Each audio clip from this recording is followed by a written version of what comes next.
Good day, everyone, and welcome to today's lecture titled Present and Fearless. Today's warm up, before really jumping into the heart of today's lecture, is a traditional thought of the day where our task is basically to just take a moment and really just center our attention on a very specific thought, hence the phrase thought of the day. So today's warm up question is this: who are you? So, if you were to only respond to this question in one sentence, so in other words, I am blank, how would you answer the question prompt of who are you? So, feel free to pause this video at this point to really think about this question regarding who you are, and that way you can develop the most authentic response possible. And once you have identified what that response is, feel free to continue on to the next slide. At this point, I'm assuming that you have your response to today's warm up in mind. So if you haven't done so already, please consider writing your response down. Because although we won't necessarily be submitting your response, we will revisit this activity toward the end of today's lecture in an effort to basically tie everything together and hope that everything actually makes sense. So with that, thank you once again for lending your effort towards today's warm up. With your cerebral juices now hopefully flowing, please allow us to now look at today's agenda, which is comprised of 3 topics in total. One, we're going to go ahead and do a brief review on the definition and general functions of emotions. Two, we will differentiate between 2 key emotions, in this case, anxiety versus fear. And thirdly, we will go over 4 tips pertaining to living a more present and fearless lifestyle. So, with that said, and without further ado, please allow us to now focus on item number 1, in this case, emotions.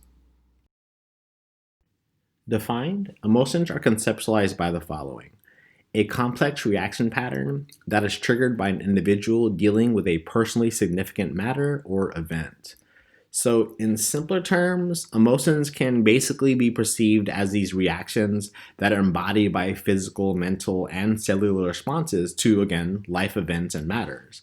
So, starting with the first part, emotions have physical characteristics like our eyes dilating when we're happy, our bodies sweating when we're nervous, or our muscles tensing up when we're just angry and livid at someone or something. Emotions also have these mental characteristics like internal self-talk and internal thoughts overall that essentially affect our thinking ability and our decision-making processes. And thirdly, emotions are also manifested at a cellular level where corresponding emotions have these hormonal and neurotransmitter responses. In other words, our blood messengers and electrical messengers found in our body. Per the American Psychological Association, also referred to as APA for short, there are more than 30,000 emotions in which we humans can experience. And while the official number technically can be up for debate, like anything in life really, depending on who you ask and what their background is, one thing is undeniable. And that is the fact that emotions are a very powerful and extraordinary part of what it means to truly be a human being. If you imagine life for a second with zero emotions, let's say we were not capable of experiencing emotions, imagine our reactions to getting a new job or losing a job. Imagine our emotions or lack thereof when we pass a difficult class or we couldn't add the class to begin with. Imagine hanging out with your favorite people who you haven't seen for months or even years, and then compare that to your favorite people moving away. Let's say you found a new partner, a quote unquote love of your life, and you get married, or let's say you get separated from a partner, eventually get divorced. Let's say you experience the fascination and miraculous event of someone being born, and let's say you experience the event of someone passing away.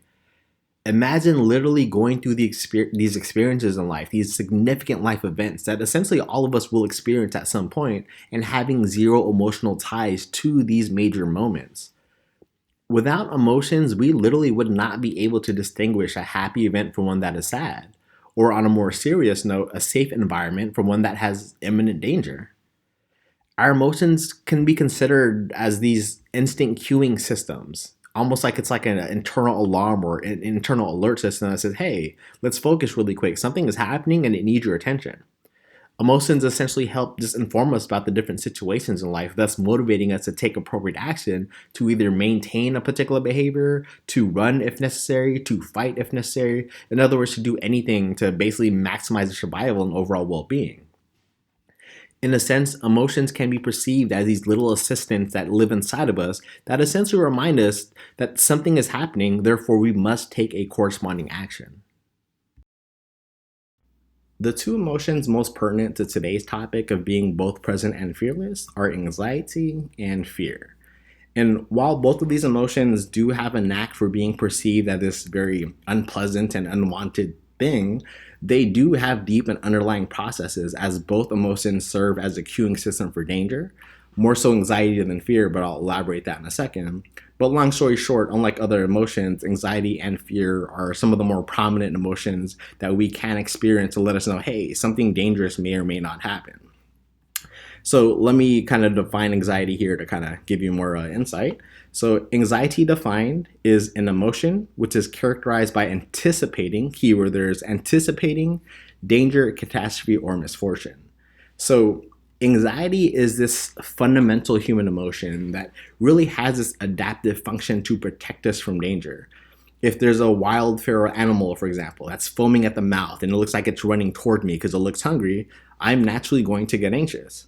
If there's a speeding car on the freeway and it cuts me off and gets so close to basically tipping my bumper, I'm going to get anxious. If I have a big test that's coming up and it's a big part of deciding my final grade for my for the overall classroom grade, I would get anxious.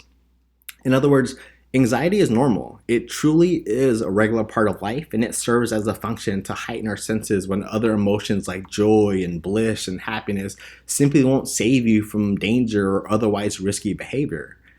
In fact, if you really think about it, we are all here because our parents and their parents and their parents and their parents' parents had enough anxiety to literally produce us. Because if you really think about it, the only reason that you or I or any of us really are here today is because our ancestors had enough anxiety to survive, literally.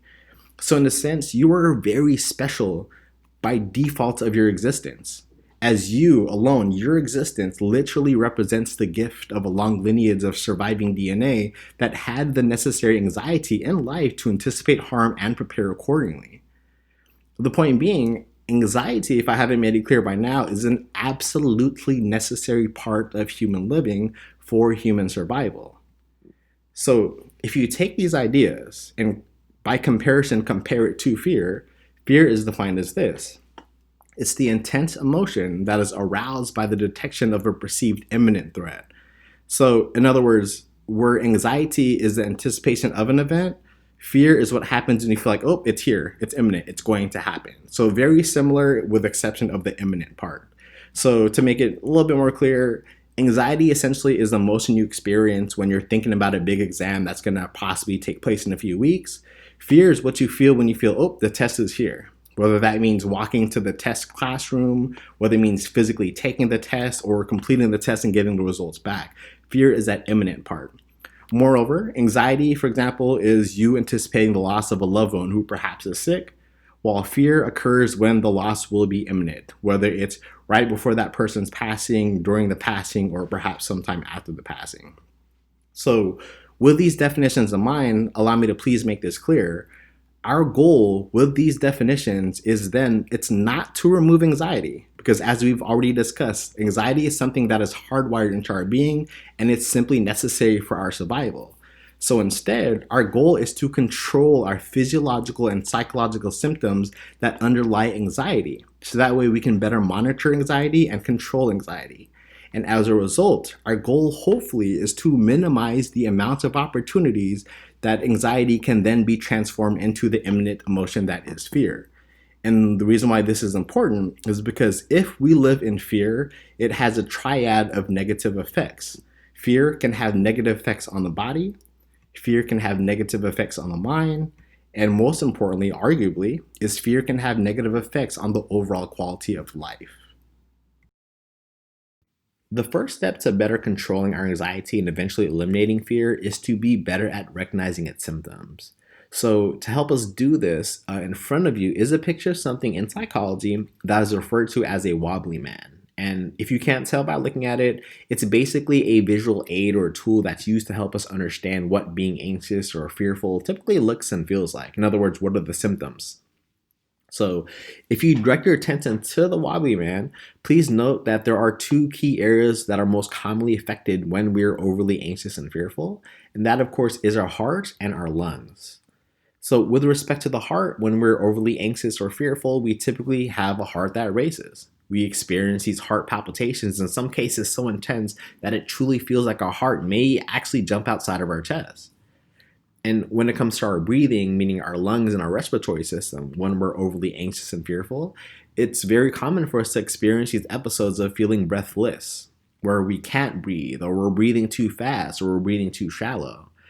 And while this might be the most obvious statement I'm ever going to say in this class, our heart and our lungs obviously are very important for us. Not just for our general well being, but just for overall basic survival. So when we experience these irregularities in how we breathe and how our heart beats, then it's inevitable that we're going to have these consequential effects in other areas.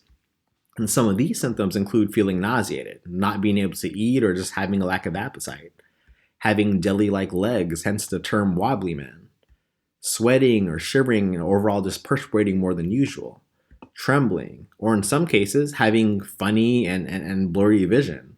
And when I say funny, or in this case, strange, what I mean by that is sometimes you'll see things that actually aren't there, or in some cases, you won't see something that is. And similar to that, we oftentimes, when we're overly anxious and fearful, we can have episodes of being dizzy, disoriented, and overall just lightheaded. But beyond the physical symptoms, of course, as I mentioned earlier, there are these mental and cognitive effects that occur when we're overly anxious and fearful. And one of the most common ones is mind racing.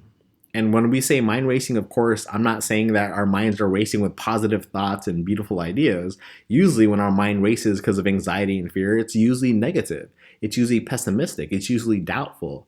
What am I doing? Why am I here? I'm not good enough. I'm a poser. What the heck is going on? In other words, nonsense ideas and nonsense thoughts that should not be living in our brains to begin with. And as a result of that, sometimes it can lead to possible disturbances in your sleep, which not only affect the night's worth of sleep, but all the subsequent days that come thereafter, which then results in restlessness. And beyond our simple cognitive processes, it then affects basically how we actually make the decision and take action. In some cases, when we're overly anxious and overly fearful, it affects how we actually process information, how we move, and how we act. So instead of taking things head on and taking them as learning opportunities and being gritty and flowing with certain ideas and actions, we want to run, we want to hide, we want to escape. We basically want to do things that take us away from being the best possible version of us.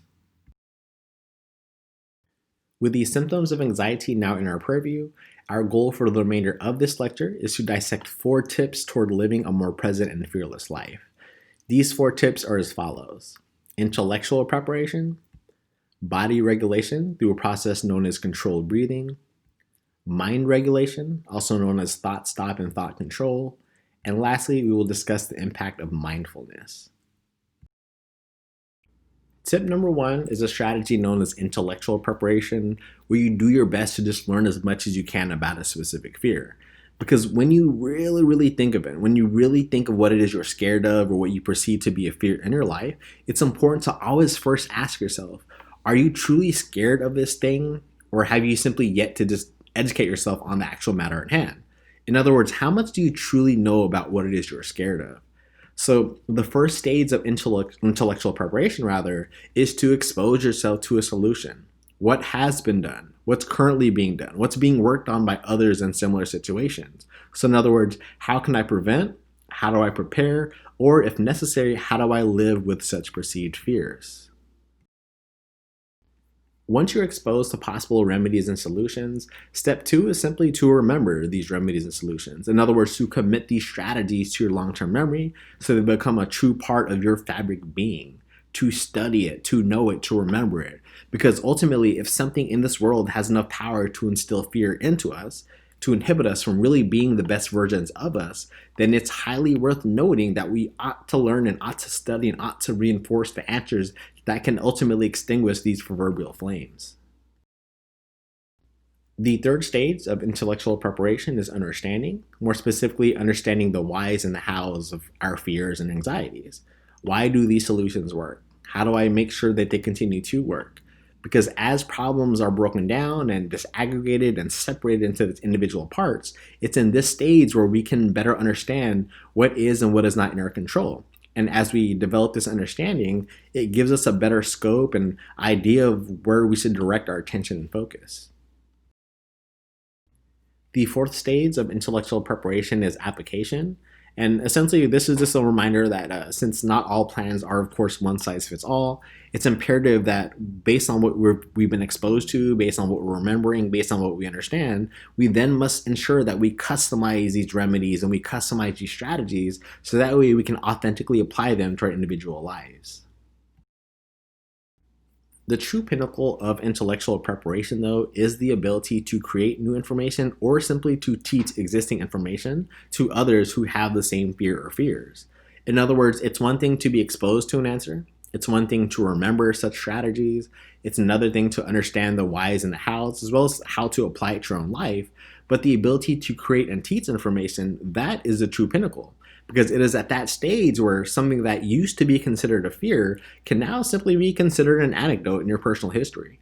A speed bump or a minor barrier that later cocooned itself into the butterfly that is a learning opportunity, thus exposing fear as the fraud that it is through the use of our own intellect.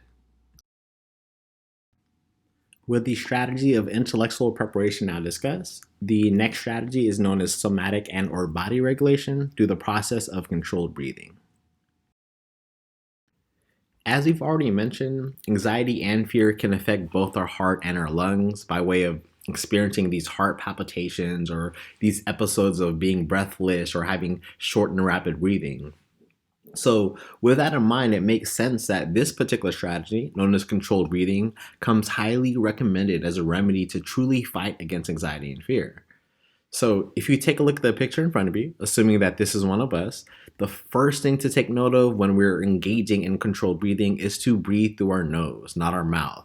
And the reason being is inside of our nose, there's something called the nasal conchae, spelled Conchae.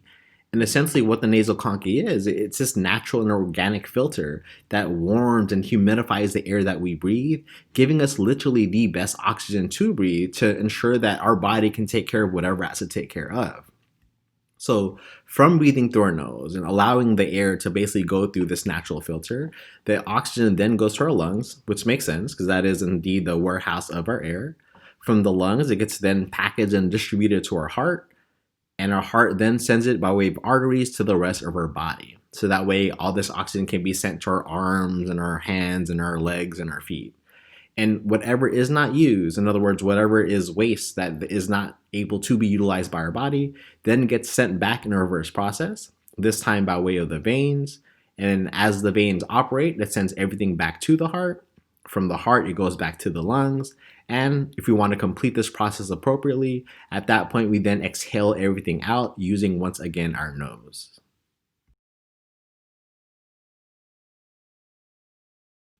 But when we get nervous, that's when things get slightly more complicated because instead of engaging in this regular controlled breathing process where air enters, it goes to where it needs to go, and all the waste is dispelled through our exhalation through our nose, well, this happens. When we breathe and we're doing so in a hyperventilated state, when we're taking too short of breaths, when we're holding our breaths, or when we're panic breathing through our mouth instead of our nose, then all of a sudden there's chaos inside of our body by way of the oxygen in which we're breathing. So what should be entering is now exiting. What should be exiting is now entering. What should be dropped off in our arms or our legs is all of a sudden continuing on its path. In other words, if you were to make a metaphor of a freeway, instead of our air being a car that enters on a freeway through an on-ramp and then goes in a particular direction, it's everywhere. We're driving north instead of south, east instead of west. We're exiting the freeway we're supposed to enter. We're entering we're supposed to exit. In other words, it is chaos. And ultimately, we cannot get to the destination we need to go because all of a sudden there's no clear pathway. And as a result of this, that's when we experience a wobbly man. So in case you're wondering why your legs get tight or in some cases jelly-like, it's because we have this lack of blood flow and lack of oxygen going to our legs. If you feel like you sweat more when you're nervous or full of fear, that's because you don't have the proper oxygen to cool you down as you normally would in a normal state of mind. If you have a bloodshot face because you get nervous and you tend to turn red, again, that's because there's unequal distribution of your blood. It's not going to the proper places it's supposed to go because you're not breathing correctly. If one were to experience an upset stomach or feel nauseated, once again, it's because our blood is not going to our digestive system. We're not receiving the proper nutrients, and now our stomach hurts because of it. Tunnel vision, same thing. We're not getting the proper oxygen and nutrients to feed our ocular muscles, or in this case, our eye muscles, to properly function the way it's supposed to. Hence the blurry vision, or seeing things that aren't there, or not seeing things that are. In other words, our bodies are comprised of 10 systems, like the digestive system, the muscular system, the skeletal system, and so on and so forth. And when we're not properly breathing, rather, all 10 systems are subject to be affected by this. And in case you're wondering, of course, these are still just the physical symptoms. Because ultimately, when you experience all this, that's when we basically have this body-mind connection where it's like, wait a minute, what's happening here? At that point, your brain sees all this action. It's like, wait, am I supposed to freak out right now? And that's when you can enter the fearful state. That's when you're like, wait a minute, my muscles are tight, my stomach hurts, my legs are wobbly. I must be scared right now. But remember, at the end of the day, we're hardwired to feel these symptoms. We're hardwired to have anxiety because at the end of the day, we need this for survival. So it's important to note that when we feel these things, rather, it's important to take action and not to be scared. And that's why when I spell fear, I spell it like this, F-E-A-R, all capital, because fear is an acronym for false evidence appearing real.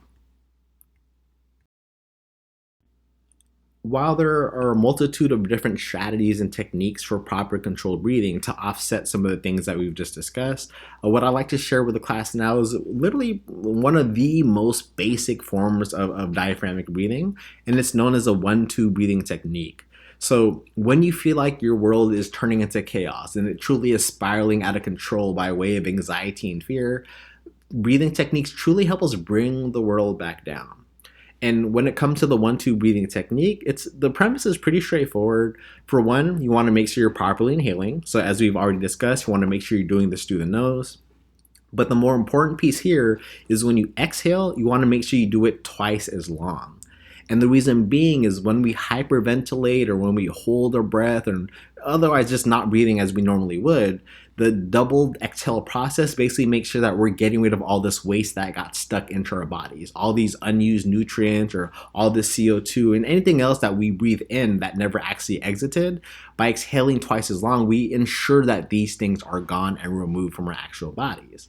And an added detail here too, as you can see by the picture in front of you right here, is that you also want to focus on your diaphragm. And if you're not familiar with that, it's basically that muscle that's right above your abs. So to make sure that you're properly breathing it in a diaphragmatic manner, you want to make sure that when you inhale, your stomach basically fills up with oxygen so that way it expands because you're pulling in as much air as possible.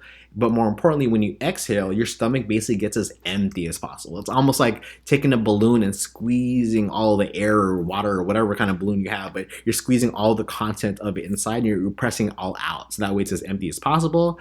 And then once it's become empty because you're exhaling twice as long, that's when you want to fill it up again with nice and clean and humidified air. And of course, as a result, this then offsets all the symptoms that we discussed with the wobbly man. We now have a regulated heart rate. We have far more evenly distributed blood and oxygen. Because of that, now our body temperature comes back to normal. And of course, beyond the physical symptoms, now mentally speaking, our mind finally has space because it no longer has to wonder what the heck is happening inside of our bodies.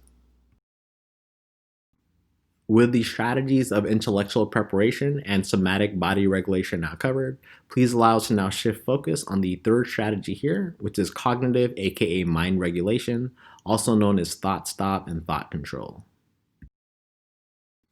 Reverting back to the previous strategy, it makes sense when you really break it down because ultimately, if you're experiencing these physical symptoms like muscle tightness or wobbly legs or stomach pains, well, it makes sense that these physical symptoms need to be offset with a physical remedy, which in our case was controlled breathing. But of course, the question then becomes, what if the symptoms that you experience when you're anxious and when you're feeling fear are actually in your head? So in other words, what if the root to our anxiety didn't have a physical shape? Rather, it was a thought or an idea that we had. Because if this was the case, then it wouldn't matter how far we run or how well we hide, because ultimately our thoughts can run as fast as we can and hide as well as we can. So, if you were to experience such internal dialogue, things like you can't do this, or you're a poser, or why don't you know this by now? Everyone's staring at you. Why are you even here? Or your cousin from so and so knows how to do this, so why can't you do this? So, if you're experiencing these mental symptoms of anxiety and fear, then it's important that we basically tell our brain to hush. So, when we have these thoughts and these ideas that are not conducive of positive behaviors, we need to find a way to make it stop. So, in other words, we need to fight fire with fire, or in this case, thoughts with thoughts. And that's where we use a process of thought stop and thought control. And essentially, what this is it's just to understand your triggers. More specifically, what are the trigger words and trigger thoughts or trigger ideas that can put you in a certain state of mind? So whether it's something that excites you, whether it's something that calms you down, basically you just need to do a good job of knowing who you are. So that way, whenever it's needed, you can identify these words or these triggers or these thoughts to completely stop all the negativity that is happening internally. So that way, once again, you can fight fire with fire, or in this case, you can use these thoughts and mental symbols to essentially fight the anxiety and fear that exists in a mental plane.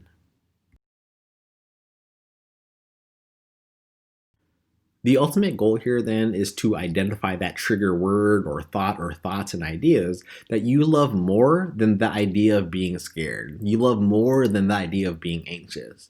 Words or thoughts that can essentially stop that domino effect of negative thoughts from accumulating and hijacking the true power that exists within. And once you find these bigger thoughts and these stronger ideas and these more resilient words, do your best to have them ready. Study them, know them, have them accessible. So that way, when fear creeps in or when anxiety creeps in, it becomes almost impossible to experience anxiety and fear without first thinking of these replacement thoughts or ideas or these words. In other words, develop a bully inside of your brain that can bully the bully that is bullying you. Quick recap. At this point, we've completed intellectual preparation and how we can offset our fears and anxiety by simply knowing more. We've discussed the impact of somatic or body regulation through the process of controlled breathing.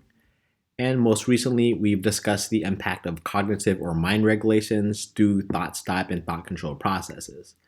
So at this point, it leads us to the fourth and final strategy that we're going to be discussing for this lecture, and that is the topic of mindfulness.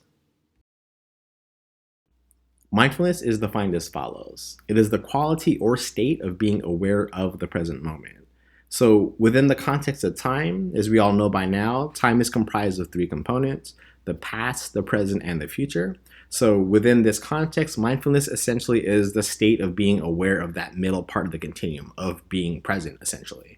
So to better demonstrate this, I'm going to use the next two slides to break down the past and the future as it relates to mindfulness, so that way we have a better understanding of this concept. So if you will, please allow me to now begin with the past.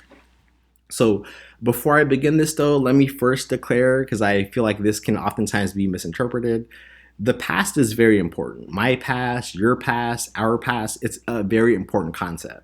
So now that I've said that though, let me put that to the side and now actually make my point.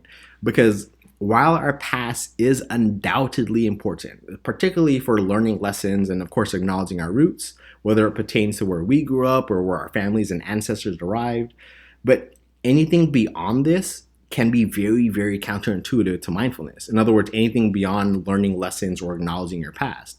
Because at the end of the day, we cannot relive our past, we cannot correct our past, we cannot fix any mistakes that occurred in the past, or in the unfortunate event that you've lost someone that you care for, we cannot go back to revive them.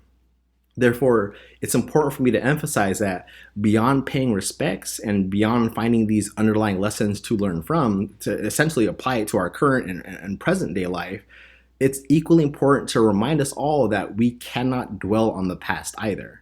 Because whether an event occurred 10 years ago or if it occurred a mere 10 seconds ago, at the end of the day, the past will always be disconnected from the present moment. There is no way to take a past event or a person from the past and put them here in front of you right now at this very moment. Therefore, I can, with utmost confidence, with impeccable confidence, state that when it comes to the past can only exist in the form of a memory. With regard to the future, it goes without saying that planning and preparing is obviously pivotal. Highly important, of course, if we have goals and want to meet said goals.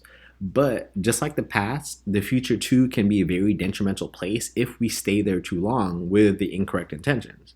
So, for instance, if fear had a home, its seeds would indeed be planted in our past. Maybe we're scarred from a past relationship or a past event, sure.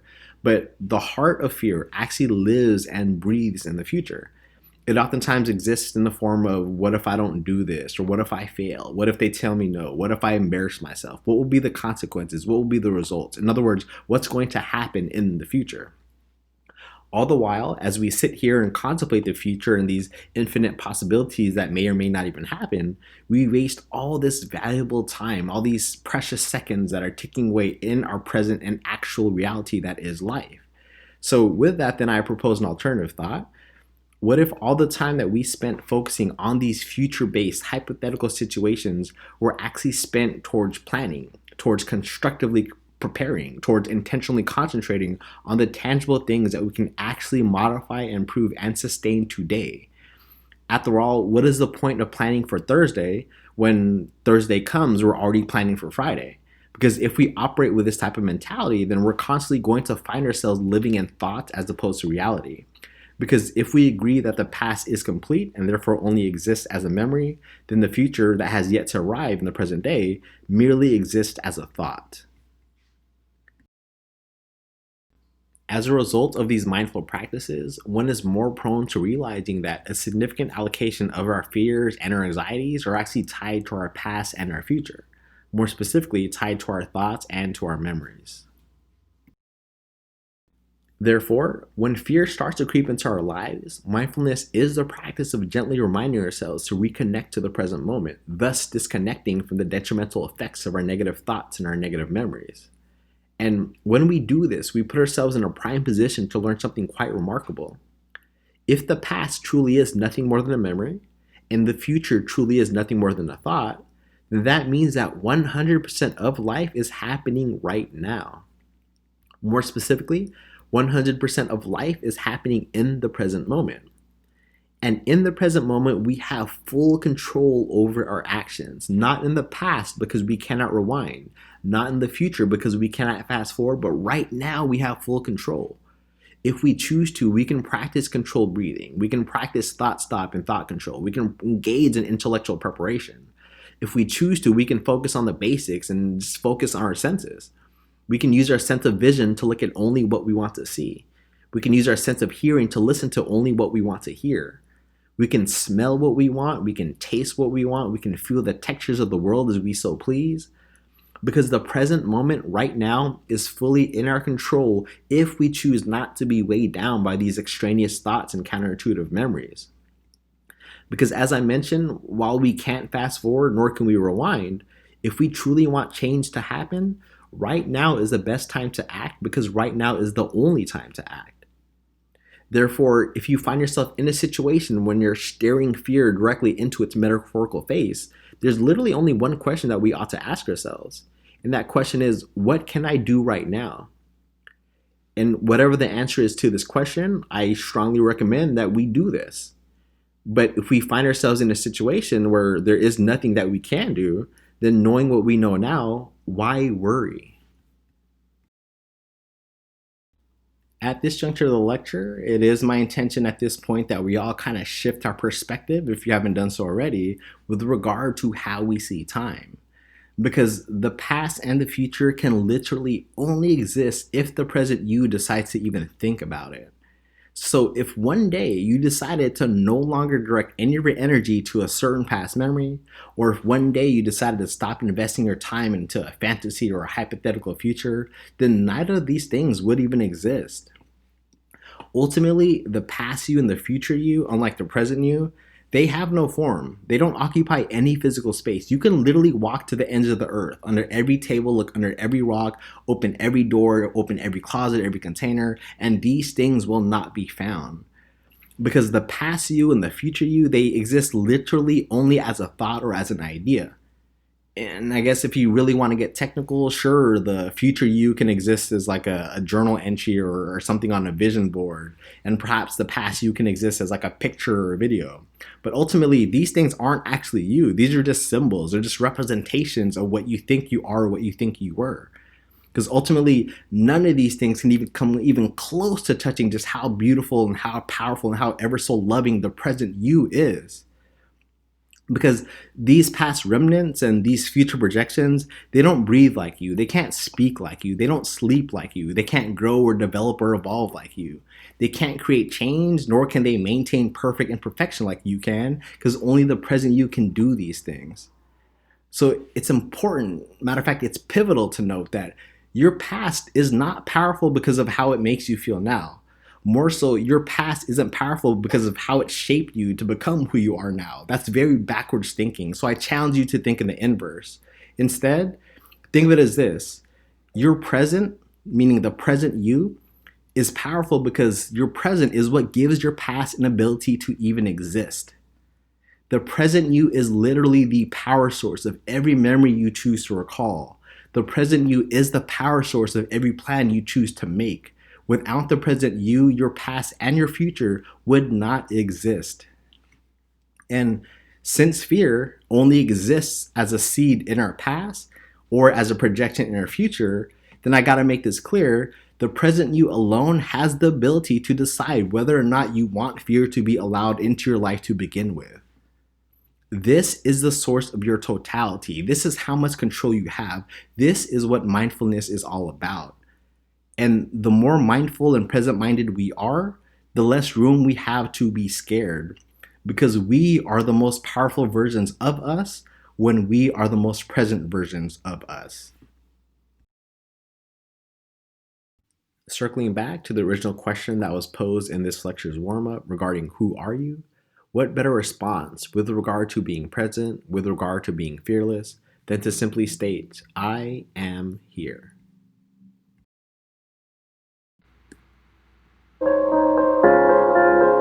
My goodness, don't you remember when you went first to school?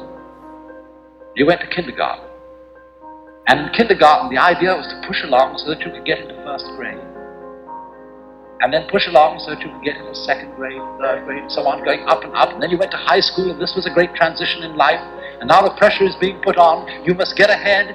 You must go up the grades and finally be good enough to get to college. And then when you get to college, you are still going step by step, up to the great moment in which you're ready to go out into the world. And then when you get out into this famous world, comes the struggle for success in profession or business. And again, there seems to be a ladder before you, something for which you're reaching all the time. And then, suddenly, when you're about 40 or 45 years old in the middle of life, you wake up one day and say, huh? I've arrived. And by Jove, I feel pretty much the same as I've always felt. In fact, I'm not so sure that I don't feel a little bit cheated. Because you see, you were fooled. You were always living for somewhere where you aren't. And while, as I said, it is of tremendous use for us to be able to look ahead in this way and plan, there is no use planning for a future, which when you get to it and it becomes the present, you won't be there. You'll be living in some other future which hasn't yet arrived. And so in this way, one is never able actually to inherit and enjoy the fruits of one's action. You can't live at all unless you can live fully now.